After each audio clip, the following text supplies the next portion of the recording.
Fine. So now in verbs we have got a category of verbs, we call them the B forms. Okay, we call them the B forms or the status verbs. Okay, so B forms or a B form of verbs are also known as a status verbs because they are used for expressing the status of being, right?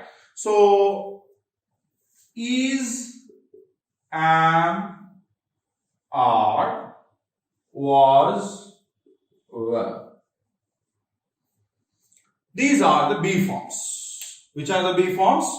Is, am, are, was and were are the B forms. Okay. Now, we use these words is, am, are, was, were to express status. For example, we say he is my friend. When we say he is my friend, now this is showing the status of a friend. When we say I am a student, when we say I am a student, here the word am is showing the status of being a student. Okay, when we say you are my classmate, when we say you are my classmate, here are is actually expressing the status of being a classmate. Got it? When we say he was my neighbor, which means he was. Was is in a past tense. So there is a tense difference here. Okay. So this is present tense and this is a past tense. Right? So he was my neighbor means now he is not my neighbor. Okay? Now he is not my neighbor. We can say they were good friends.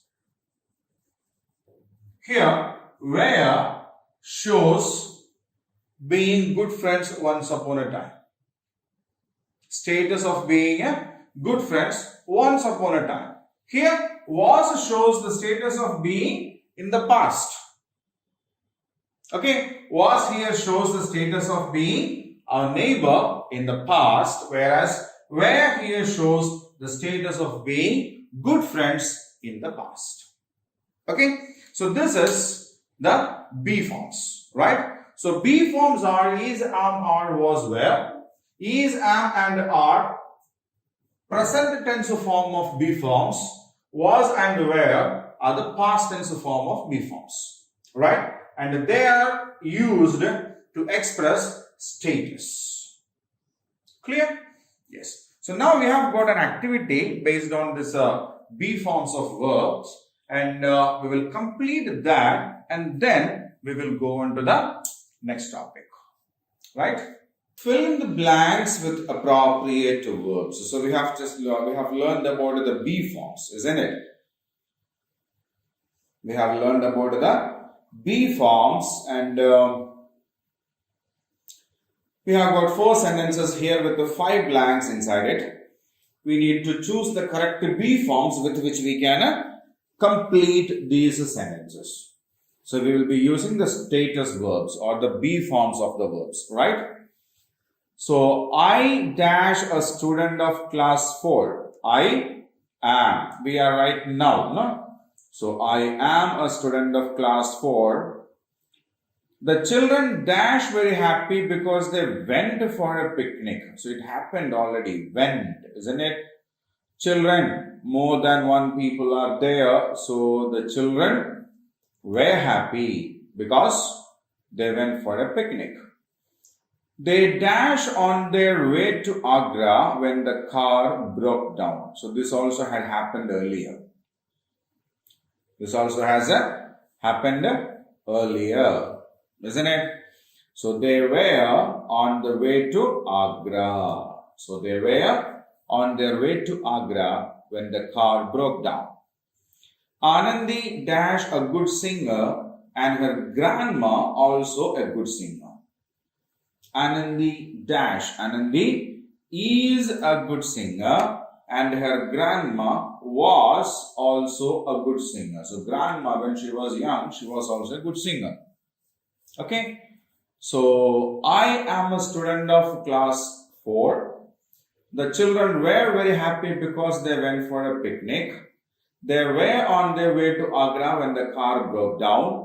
Anandi is a good singer and her grandma was also a good singer. Right?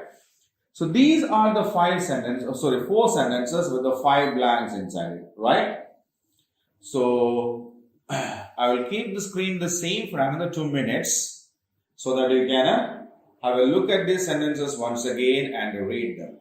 Read it carefully and check why we have used am here, because I is here and am is used only after I. Here, children, more than one means plural. Its children is plural. And went for a picnic means it was already happened, isn't it? It was already happened. So we use the past tense form. They dash where. Again, they means more than one, plural. When the car broke down. So this also had happened in the past. That's why we use the past tense form here.